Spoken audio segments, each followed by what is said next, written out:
الحمد لله حمدا كثيرا طيبا كما أمر، ونشهد أن لا إله إلا الله وحده لا شريك له،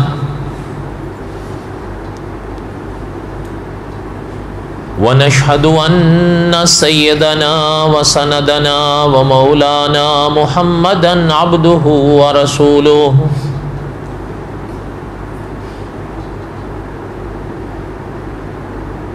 أما بعد، أعوذ بالله من الشيطان الرجيم، بسم الله الرحمن الرحيم.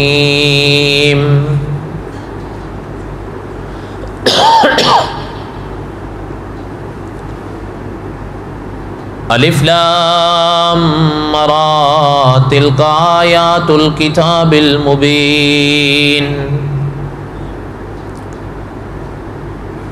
انا انزلناه قرآنا عربیا لعلکم تعقلون.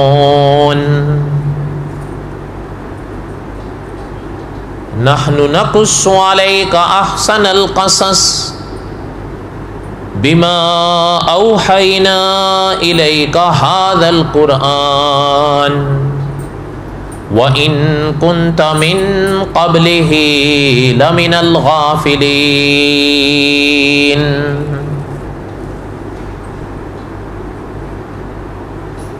وقال الله تعالى في مقام آخر: ان اللہ اصطفى آدم ونوحا وآل ابراہیم وآل عمران علی العالمین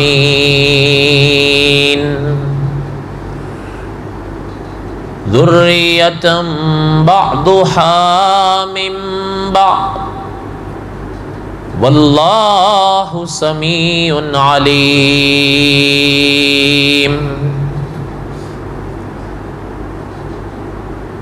وقال النبی صلی اللہ علیہ وسلم: انا آخر الانبیاء وانتم آخر الامم. صدق اللہ العظیم وصدق رسولہ النبی الکریم ونحن علی ذلک لمن الشاہدین والشاکرین والحمد للہ رب العالمین.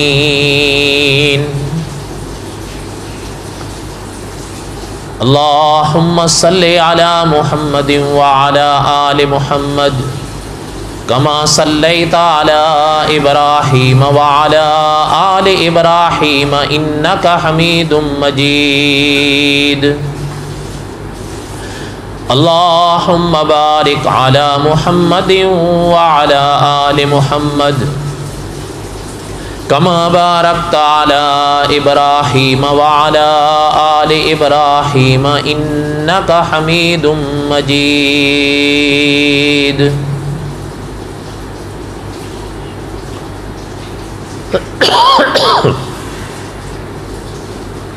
ہمہ قسم کی حمد و ثنا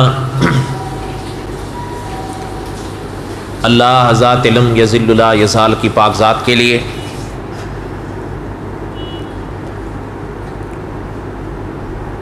صدق دل سے لا تعداد مرتبہ درود و سلام امام الانبیاء حضرت محمد الرسول اللہ صلی اللہ علیہ وسلم کی پاک ذات کے لیے.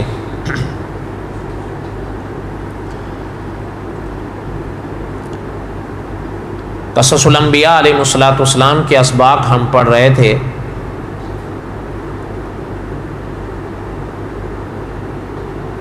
اور حضرت موسیٰ علیہ السلام کے واقعات کا کچھ حصہ دہرایا.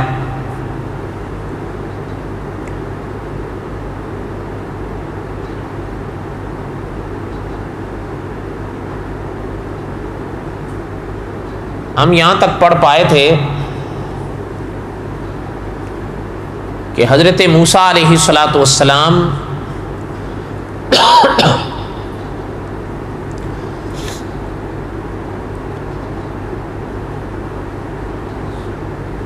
جب مدین پہنچے تو وہاں پر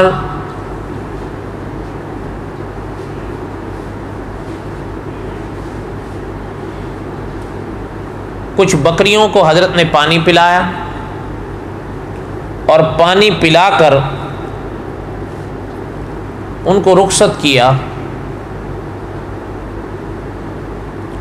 فَسَقَىٰ لَهُمَا ثُمَّ تَوَلَّىٰ إِلَى الظِّلِّ فَقَالَ رَبِّ إِنِّي لِمَا أَنزَلْتَ إِلَيَّ مِنْ خَيْرٍ فَقِيرٌ. اس کے بعد حضرت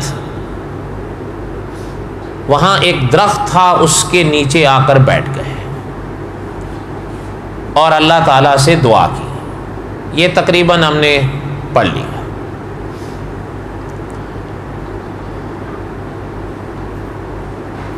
علماء نے لکھا ہے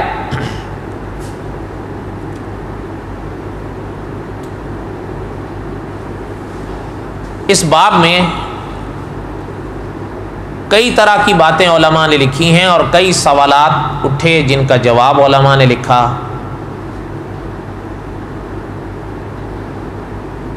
مثلا اس باب میں ایک سوال یہ پیدا ہوتا ہے, آپ کو یاد ہوگا ہم نے پڑھا تھا کہ حضرت موسیٰ علیہ السلام کے سوال کے جواب میں وہ جو لڑکیاں کھڑی تھیں انہوں نے جو جواب دیا تھا اس میں انہوں نے فرمایا تھا کہ وَأَبُونَا شَيْخٌ کبیر. اب یہ شیخ کبیر کون تھے؟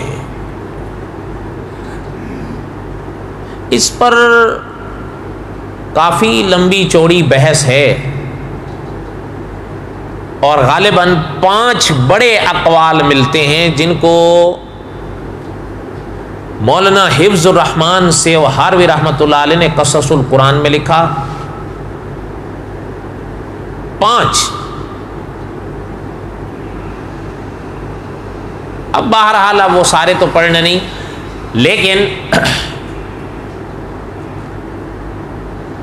مولانا حفظ الرحمان سیوہاروی رحمۃ اللہ علیہ نے وہ 5 اقوال لکھنے کے بعد حضرت نے فیصلہ اور رائے یہ دی ہے کہ شیخ کبیر کون تھے, اس بات کو اللہ کے سپرد کیجیے. بس قرآن کہتا ہے وہ ابونا شیخ کبیر, بس بات ختم ہو گئی. وہ فرماتے ہیں کہ جس بات کو جس مقام پر اللہ ذوالجلال والاکرام نے نہیں کھولا بس اس کو کھولنے کی ضرورت نہیں ہے, اللہ کے سپرد کر دیں. قرآن کہتا ہے وہ ابونا شیخ کبیر, تو بس وہ ابونا شیخ کبیر.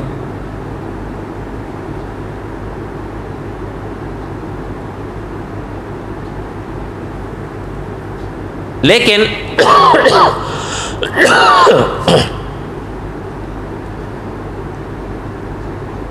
صاحب ہدایت کے چراغ مولانا عبد الرحمن صاحب رحمۃ اللہ علیہ نے اپنی کتاب ہدایت کے چراغ میں فیصلہ لکھا ہے, اور صاحب قصص الانبیاء نے بھی یہ بات لکھی ہے کہ بھئی بات یہ ہے کہ وہ ابونا شیخ کبیر. وہ شیخ کبیر کون تھے؟ فرمایا جمہور صحابہ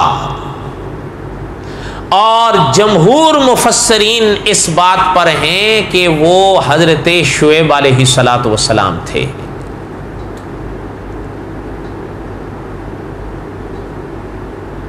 اور مولانا عبد الرحمن صاحب مظاہری رحمۃ اللہ علیہ نے بھی یہی بات لکھی ہے کہ بہرحال جمہور اور اکثر علماء مفسرین کی یہی رائے ہے کہ وہ حضرت شعیب تھے علیہ السلام. صاحب قصص الانبیاء نے بھی اپنی اس بات پر دلائل لکھے ہیں اور مولانا عبد الرحمن صاحب رحمۃ اللہ علیہ نے بھی اس بات پر دلائل لکھے ہیں کہ وہ حضرت شعیب تھے. بہرحال بس یہ موٹا سا خلاصہ ذہن میں رکھ لیں, جو مولانا عبد الرحمن صاحب رحمۃ اللہ علیہ یا صاحب قصص الانبیاء نے لکھا ہے کہ جمہور صحابہ جمہور علماء مفسرین اس پر ہیں کہ وہ ابونا شیخ کبیر وہ حضرت شعیب علیہ السلام تھے. اور ہو سکتا ہے کہ آپ نے کہیں پڑھا ہو یا سنا ہو, علماء نے لکھا ہے کہ آپ صلی اللہ علیہ وسلم کی خدمت میں ایک دفعہ حضرت مسلم رضی اللہ تعالیٰ حاضر ہوئے تو حضور علیہ الصلوۃ والسلام کے دریافت فرمانے پر انہوں نے فرمایا کہ آقا ہم انزا قبیلے سے ہیں. تو حضور نے فرمایا اچھا یعنی آپ وہاں سے ہو کہ جہاں کے شعیب علیہ السلام تھے جو سسر تھے حضرت موسیٰ کے. تو صاحب قصص الانبیاء نے لکھا ہے کہ یہ روایت موجود ہے طبرانی شریف میں. یہ بھی روشنی ڈالتی ہے کہ وہ حضرت شعیب تھے، اس لیے کہ یہاں تو حضور صاحب فرما رہے ہیں کہ اچھا آپ وہاں سے ہیں کہ جہاں سے شعیب علیہ السلام تھے جو سسر تھے حضرت موسیٰ کے.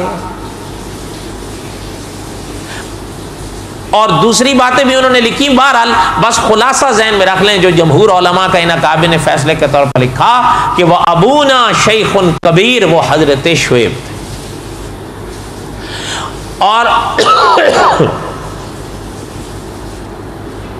اور اکابر علماء مفسرین نے بھی اسی بات کو لکھا ہے.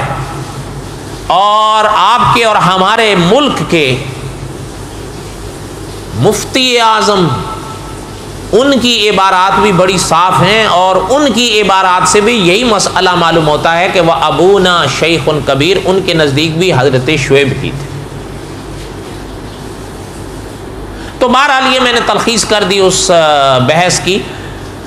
آگے پڑھیں. فَسَقَىٰ لَهُمَا ثُمَّ تَوَلَّىٰ إِلَى الظِّلِّ فَقَالَ رَبِّ إِنِّي لِمَا أَنزَلْتَ إِلَيَّ مِنْ خَيْرٍ فَقِيرٌ.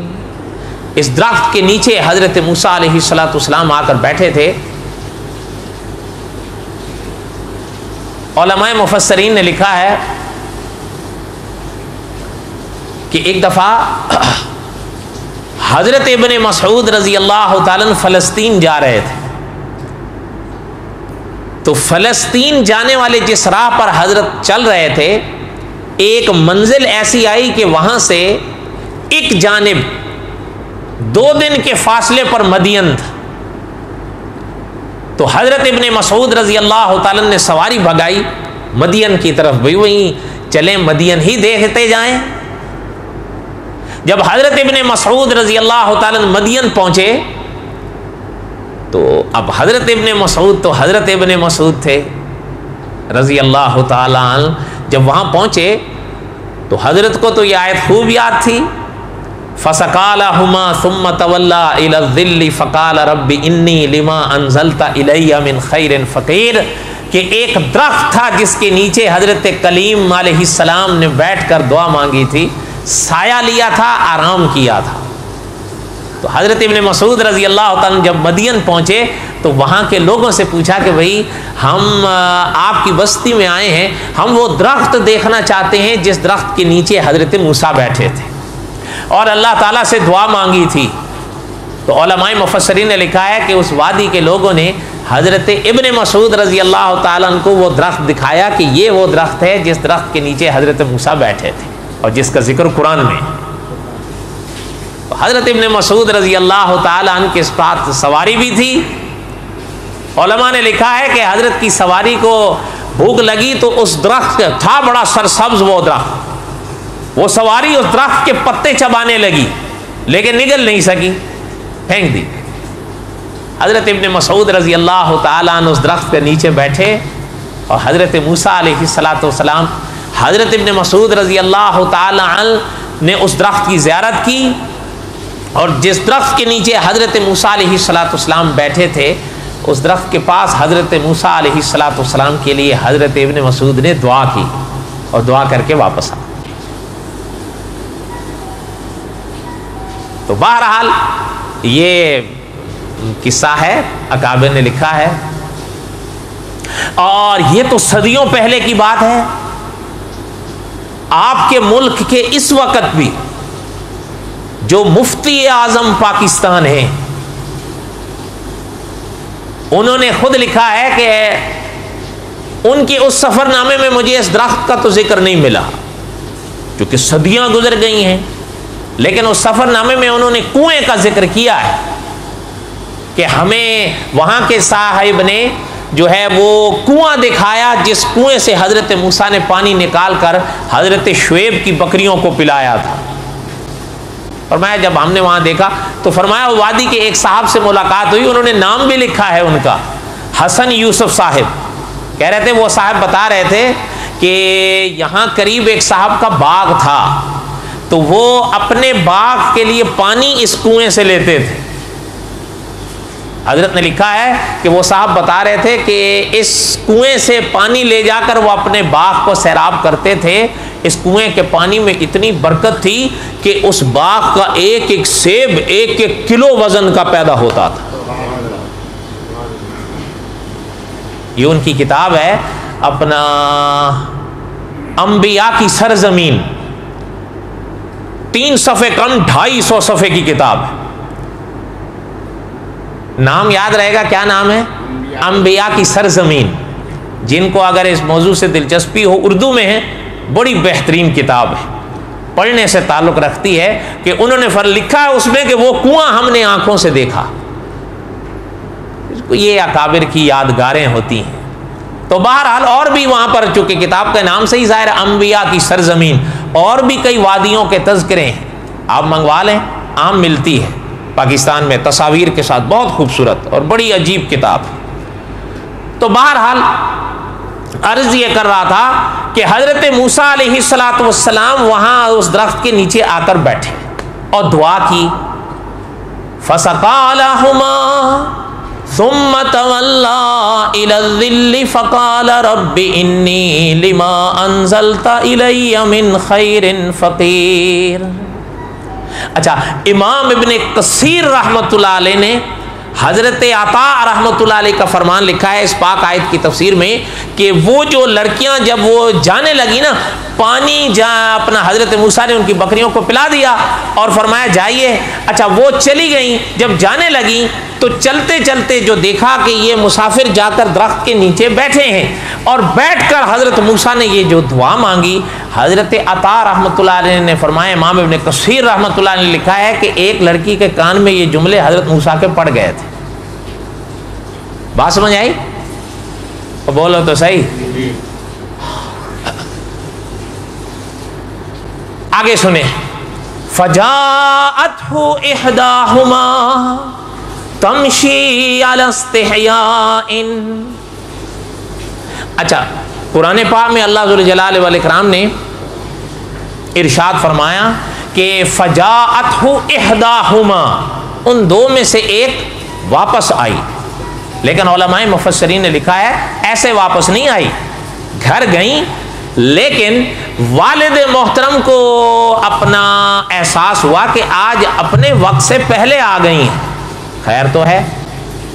تو انہوں نے فرمایا کہ ابا بات یہ ہوئی، ہم تو انتظار میں ہی کھڑی تھیں کہ کوئی اپنا وہ وہاں کے لوگ پانی پلا کر چلے جائیں تو پھر ہم اپنی بکریوں کو پانی پلائیں اور آئیں جو پانی بچ جائے، لیکن ہوا یہ کہ وہاں اتنے میں ایک مسافر آئے، انہوں نے ہماری حالت دیکھی، ہم پہ ترس آیا، تو وہ پتھر کہ جس کو 10 آدمی ہٹاتے تھے، تنہا اپنے ہاتھ سے ادھر کر کے ہماری بکریوں کو پانی پلا کر ہمیں رخصت کر دیا، اس لیے وقت سے پہلے آ گئے۔ علماء مفسرین نے لکھا ہے کہ حضرت شعیب علیہ السلام نے جب بیٹی کے الفاظ سنے تو فرمایا کہ ان کو لے آنا تھا تاکہ ہم ان کی مہمان نوازی کرتے۔ قاری عبداللہ عابد صاحب رحمۃ اللہ علیہ فرمایا کرتے تھے جو خدا کے نیک بندے ہوتے ہیں وہ مہمان نواز ہوتے ہیں۔ حضرت صحیح فرماتے تھے، غلط فرماتے تھے؟ اور آپ حضرات؟ اچھا، آپ تھوڑا مسئلہ گڑبڑ ہو گیا۔ اچھا، فرمایا کہ آپ ان کو لے آتی۔ قصہ مختصر یہ کہ یہاں سے علماء نے لکھا ہے کہ ان میں سے ایک گئیں، علماء مفسرین نے ان کا نام بھی لکھا ہے، لیکن بہرحال قرآن تو خواتین کے نام نہیں لیتا ہے، یہ ہم کئی بار پڑھ لیے، قرآن میں بھی نہیں ہے، ان کا بھی نام نہیں ہے، تاریخ تفسیر کی کتابوں میں ہے، واللہ اعلم بحقیقت الحال، لیکن قرآن ان کا نام ذکر نہیں کرتا۔ فجاءته احداهما تمشي على استحياء. اچھا آپ حیران ہوں گے اللہ ذو الجلال والاکرام نے ان کے آنے کو بیان فرمایا ہے کہ وہ آئیں لیکن بڑے حیا کے ساتھ آئیں اور اپنا صاحب ہدایت کی چراغ مولانا عبد الرحمن صاحب رحمۃ اللہ علیہ تھے نا، ایک تو ان کی یہ کتاب ہے ہدایت کے چراغ، ایک اور ان کی کتاب ہے تعلیمات قرآنی. اس میں توجہ میری طرف رہے، ذہن ہٹے گا تو بات سمجھ نہیں آئے. اس میں حضرت نے 832 قرآن پاک کی آیات کا انتخاب فرمایا ہے جن سے آثار الاحسان کے مسائل نکلتے ہیں. آثار الاحسان سمجھتے ہیں آپ؟ آثار الاحسان اگر نہ سمجھیں تو الفاظ آسان کر دوں، پیری مریدی، اب تو سمجھ لو گے، بولو نا. پیری مریدی کو علامہ خالد محمود صاحب لکھتے ہیں آثار الاحسان، لیکن یہ تھوڑا شاید میرے اور آپ کے لیول سے اوپر کے الفاظ ہیں. پیری مریدی آسان ہے. مولانا عبد الرحمن صاحب رحمۃ اللہ علیہ نے تعلیمات قرآنی میں 832 قرآن پاک کی ایسی آیات کا انتخاب فرمایا ہے جن سے پیری مریدی کے مسائل نکلتے ہیں. پتہ چلتا ہے کہ جیسے فقہ قرآن و حدیث کا نچوڑ ہے، اسی طرح تصوف بھی قرآن و حدیث ہی کا نچوڑ ہے. اگر آپ کو اور ہمیں فقہ کی ضرورت ہے اور بالکل ہے تو آپ کو اور ہمیں پیری مریدی جسے بیعت کا سلسلہ کہتے ہیں اس کی بھی ضرورت ہے. اور ایک جملہ اگر یاد رکھ سکیں تو پیری مریدی ہے کیا؟ ایک مولانا اشرف علی تھانوی رحمۃ اللہ علیہ کا جملہ بتاؤں، یاد رکھا ہے؟ بولو اگر یاد رکھ سکیں. حضرت رحمۃ اللہ علیہ نے یہ جملہ لکھا تھا، مفتی حسن صاحب رحمۃ اللہ علیہ کو. وہ اگر آپ ذہن میں رکھیں تو پیری مریدی سے آج جو لوگ متنفر ہیں، دیکھیں نوٹ اصلی بھی ہوتے ہیں، نوٹ نقلی بھی ہوتے ہیں. اس دنیا میں اللہ کے رسول سچے آئے یا نہیں آئے؟ میں آپ سے پوچھتا ہوں، جھوٹے بھی پیدا ہوئے یا نہیں؟ اور بولو تو صحیح. تو کیا جھوٹوں کو دیکھ کے سچوں کا بھی انکار کر دو گے؟ بولو. اچھا نوٹ اصلی بھی ہوتے ہیں نقلی بھی ہوتے ہیں، تو نقلی کی وجہ سے اصلیوں کو بھی پھاڑ دو گے؟ بولو. وہ مجھے دے دینا اگر آپ کا کبھی دل پھاڑ دو. اچھا دوائیں اصلی بھی ہوتی ہیں دوائیں، تو کیا نقلی کو دیکھ کے اصلی کھانی بھی چھوڑ دو؟ اور بھائی جھوٹوں کو دیکھ کر سچوں کا انکار، یہ تو کوئی معقول بات نہیں. صحیح بات ہے یا نہیں؟ مفتی حسن صاحب رحمۃ اللہ علیہ کو مولانا اشرف علی تھانوی رحمۃ اللہ علیہ نے لکھا تھا، فرمایا بھائی بات یہ ہے کہ بیعت مستحب ہے، اصلاح واجب ہے. مسئلہ سمجھ میں آ گیا؟ پتہ چلتا ہے بیعت کا شرعی حکم کیا ہے؟ بولو نا. لیکن اصلاح کیا ہے؟ واجب ہے. اچھا آپ بھی تو سمجھتے ہیں عشاء کے 4 فرض ہیں نا، 2 سنت ہیں، آگے کیا ہیں؟ وتر. فرض ہیں یا واجب ہیں؟ تو واجب چھوڑ دیا کرو گے؟ پتہ چلتا ہے کہ اگر وتر پڑھنے ضروری ہیں تو اصلاح بھی ضروری ہے. اور اکابر نے لکھا ہے اس وجود کی اصلاح اطباء کے پیچھے چلنے کے بغیر عادتاً ممکن نہیں ہے. اسی طرح روح کی اصلاح صوفیاء کے پیچھے چلنے کے بغیر عادتاً ممکن نہیں. بہرحال یہ تو ایک مستقل موضوع ہے، کبھی اللہ تعالیٰ نے موقع دیا تو آئے گا اپنے مرحلے پر انشاءاللہ. یہاں تک کوئی بات سمجھ میں آئی ہے؟ آگے سن. حضرت رحمت اللہ علیہ نے 832 آیتیں لکھی ہیں اپنی کتاب قرآنی تعلیمات میں، اور اس میں حضرت رحمت اللہ علیہ نے اس آیت کا بھی انتخاب فرمایا جو ابھی میں نے پڑھی ہے، فجاءتہ احداہما تمشی علی استحیاء. اس کتاب کی اس آیت کی تفسیر کے موقع پر مولانا عبد الرحمن صاحب رحمۃ اللہ علیہ نے لکھا ہے کہ علماء مفسرین نے حضرت عمر رضی اللہ عنہ کا فرمان لکھا ہے کہ جب یہ محترمہ خاتون آئی تھیں حضرت موسیٰ کو بلانے کے لیے تو فرمایا اپنے چہرے کو اپنی آستین سے چھپا لیا تاکہ یہ دیکھیں نہیں. حالانکہ آپ حیران ہوں گے لکھا ہے حالانکہ اس وقت تک یہ اسلامی احکامات نہیں آئے تھے جو حضور کی شریعت میں ہیں. حضور صلی اللہ علیہ وسلم تو بعد میں پیدا ہوئے, یہ واقعہ تو پہلے کا ہے, لیکن پتہ چلتا ہے کہ پردے کے احکامات اور اہمیت ان اقوام میں شرفاء میں تب بھی تھی. ٹھیک ہے, بات سمجھ میں آ گئی؟ اب اور بھی بہت کچھ لکھا ہے لیکن اب ساری تو نہیں سنا سکتے, ایک دو سنا, اتنی بھی یاد رکھ لو تو بہت ہے. ویسے ہمارے ایک دوست کہہ رہے تھے جی کیا ضرورت ہے ان کو اتنا کچھ سنانے کی. مکی صاحب کے الفاظ یہ ہیں, مکی صاحب کے الفاظ یہ ہیں, سن لیں. فرمایا کہ ان کو 100 باتیں سنایا کرو. کتنی باتیں بولو نا. فرمایا ان کو 100 باتیں سنایا کرو, 90 بھول بھی جائیں گے تو 10 یاد رہیں گے. اگر ایک سناؤ گے تو یاد کیا کریں گے, وہ بھی بھول جائیں. مکی صاحب کی بات صحیح ہے غلط ہے؟ بولو. تو ہم تو مکی صاحب کی بات پہ چلتے ہیں, اپنے دوست کی ہر بات تو ہم نہیں مان سکتے, یا مان لوں, ورنہ مولانا عبد الرحمن صاحب رحمۃ اللہ علیہ نے ان کی ایک اور کتاب ہے کاروان حیات, یہ جن کی ہدایت کی چراغ ہے تعلیمات قرآنی ہے, انہی کی ایک اور کتاب ہے کاروان حیات. اس کے مقدمے میں حضرت نے لکھا ہے کہ ایک وادی میں ایک مولوی صاحب آئے, بیان بہت اچھا کرتے تھے, بہت اچھا کرتے تھے. ان لوگوں نے ان سے کہا کہ حضرت آپ اگر بیان فرما دیں. اچھا وہ بیچارے تھکے ہوئے تھے, دل نہیں تھا, انہوں نے کہا جی یوسف علیہ السلام کا قصہ سننا چاہتے ہیں. وہ مولوی صاحب ویسے ہی بیان نہیں کرنا چاہتا تھا, وہ پریشان ہو گیا یار ان کو یوسف علیہ السلام کا قصہ سنائیں. حضرت نے فرمایا خیر لوگوں نے مجبور کیا تو بیٹھ گئے. تو انہوں نے کہا کہ بھائی سنو, میں تو تھکا ہوا ہوں مگر آپ لوگوں کی فرمائش کا احترام کرتا ہوں. ایک بیٹا تھا ایک باپ تھا, بیٹا بچھڑ گیا, بعد میں دونوں مل گئے. وآخر دعوانا ان الحمدللہ. یہ حضرت نے کاروان حیات کے مقدمے میں لکھا. کرنے کو تو میں نے کہا بھائی ہم بھی ایسا کر سکتے ہیں, لیکن دل نہیں کرتا. صحیح ہے غلط ہے؟ صحیح ہے. تو بہرحال فرمایا فجاءتہ احداہما, ان میں سے ایک آئی, تمشی علی استحیاء, حیا کے ساتھ. اچھا قالت, فرمانے لگی, انا ابی یدعوک لیجزیک اجر ما سقیت لنا.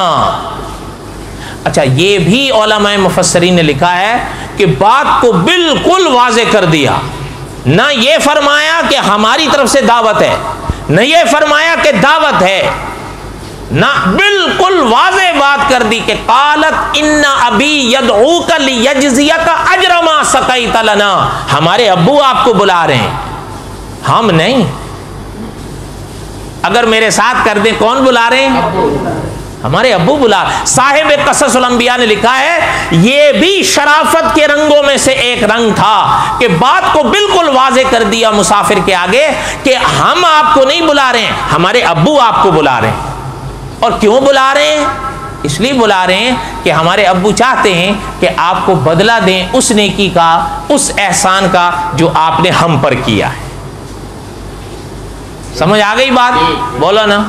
اور انہوں نے اشارہ کس طرف کیا وہ بھی آپ سمجھ گئے ہوں گے.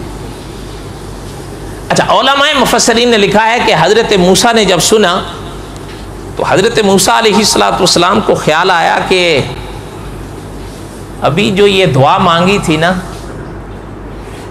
یہ اسی کا بدلہ ہے. اگر نہیں جاؤں گا تو اس دعا کا اس نعمت کی ناشکری ہوگی. فلما جاءہ وقص علیہ القصص, حضرت موسیٰ چلے. اچھا آپ حیران ہوں گے علماء مفسرین نے لکھا ہے چلنے لگے. اور اپنا ایک چیز اور بھی ہے کہ جو میں نے ابھی شروع میں ذکر کیا نا کہ آپ کے ملک کے مفتی اعظم انہوں نے اپنی کتاب میں اس کنویں کی زیارت کا ذکر لکھا ہے جنہوں نے اس کنویں کو دیکھا ابھی، وہ ابھی بھی حیات ہیں الحمدللہ. میں نے اس کتاب کا ابھی نام بتایا ہے. کیا نام تھا؟ دیکھیں ابھی بھول بھال گئے. انبیاء کی سرزمین. اس میں حضرت نے لکھا ہے کہ ہم نے اس کنویں کو دیکھا تو کنواں تو زمین کے قریب تھا، لیکن جو وادی تھی مدین وہ اوپر کی طرف تھی. اس سے ایک بات کو سمجھیے جو علماء مفسرین نے یہ لکھا ہے کہ جب حضرت موسیٰ علیہ السلام چلنے لگے تو وہ خاتون آگے ہوئیں اور حضرت موسیٰ پیچھے ہوئے. اچھا جب آگے اب امکان تھا کہ ہوا آئے اور خاتون کا کچھ نہ کچھ پردہ ادھر ادھر ہو. آپ حیران ہوں گے، علماء مفسرین نے لکھا کہ حضرت موسیٰ علیہ السلام نے فرمایا محترمہ آپ ہمارے پیچھے چلیے، آپ آگے نہ چلیے. علماء نے اس میں یہی حکمت لکھی ہے کہ حضرت کلیم نہیں چاہتے تھے کیا پتا کوئی ہوا کا جھونکا آئے، چادر یا پردہ آگے پیچھے ہو جائے. ایک بات. دوسری بات علماء نے لکھا ہے کہ پرانی کتابوں میں ان محترمہ کے الفاظ ملتے ہیں کہ از اول تا آخر جتنی دیر بھی خدا کے کلیم نے وہاں مجھ سے گفتگو کی ایک بار بھی میرے چہرے پر نظر نہیں ڈالی. یہ خدا کے نبیوں کی ہی شان ہے. اچھا ان کو فرمایا آپ میرے پیچھے چلیں، اور چونکہ راستہ تو حضرت کلیم نہیں جانتے تھے تو فرمایا کہ جب راستہ دائیں یا بائیں موڑنا ہو تو مجھے بتا دیجیے گا کہ دائیں جانا ہے یا بائیں. بات سمجھ آئی؟ اس طرح گھر کا راستہ طے کیا. فلما جاءہ وقص علیہ القصص. اچھا اس گھر میں پہنچے جہاں حضرت شعیب تھے. علماء مفسرین نے لکھا ہے حضرت شعیب علیہ السلام نے جب دیکھا تو علماء مفسرین نے لکھا ہے کہ حضرت شعیب کی نظر جو خدا کے کلیم کے چہرے پر پڑی، نظر پڑتے ہی سمجھ گئے کہ یہ مستقبل کے خدا کے رسول ہیں. اس لیے کہ وہ خود نبی تھے. نبی کو نہیں پہچانیں گے تو کون پہچانیں گے؟ یہ تو بالکل وہی بات ہے جیسے حضرت محمد الرسول اللہ صلی اللہ علیہ وسلم نے اپنا بہرحال یہ پھر واقع لمبا ہو جائے گا پھر کبھی. حضرت شعیب علیہ السلام نے دیکھتے ہی پہچان لیا، بٹھایا، گفتگو ہوئی. آپ حیران ہوں گے علماء مفسرین نے لکھا ہے کہ حضرت شعیب علیہ السلام نے کھانا پیش فرمایا، پانی پیش فرمایا. مفتی تقی عثمانی صاحب نے بھی لکھا ہے اور علماء نے بھی لکھا ہے کہ حضرت موسیٰ علیہ السلام نے جب کھانا دیکھا تو ہاتھ نہیں بڑھایا. تو حضرت شعیب نے فرمایا آپ کھانا نہیں کھا رہے. تو حضرت موسیٰ علیہ السلام نے فرمایا ہم نہیں کھائیں گے. علماء مفسرین نے کہا بات کو سمجھیے ذرا اور نقطہ یہ سمجھیے کہ آخرت کی اہمیت پیغمبر کے دل میں کتنی ہوتی ہے. اس نقطے کو سمجھیے گا. حضرت شعیب علیہ السلام نے فرمایا آپ کو بھوک نہیں، آپ نہیں کھانا چاہ رہے. تو حضرت موسیٰ نے فرمایا نہیں بھوک بھی ہے پیاس بھی ہے، لیکن میں ڈرتا اس چیز سے ہوں کہ یہ کہیں آپ مجھے اس کا بدلہ تو نہیں دے رہے ہیں جو میں نے وہاں آپ کی بکریوں کو پانی پلایا تھا. ہم خدا کے ان لوگوں میں سے ہیں جو آخرت کے لیے کوئی کام اگر کرتے ہیں تو اس کام کے بدلے میں اگر کوئی ساری زمین بھی سونے سے بھر کر ہمیں دے ہم نہیں لیتے. سبحان اللہ. اس لیے کہ حضرت کلیم اس راز کو خوب سمجھتے تھے، یہ سونا جتنا بھی ہو ایک دن یہی مٹی ہو جائے گا، آخرت کا جو اجر ہوگا وہ ہمیشہ باقی. والباقیات الصالحات خیر عند ربک ثوابا وخیر امالا. اس بات کو حضرت موسیٰ سے زیادہ کون سمجھ سکتا تھا. علماء مفسرین نے لکھا ہے حضرت شعیب نے جب حضرت موسیٰ کی بات سنی، پیغمبر کا تقویٰ دیکھیں، پیغمبر کے دل میں آخرت کی اہمیت دیکھیں.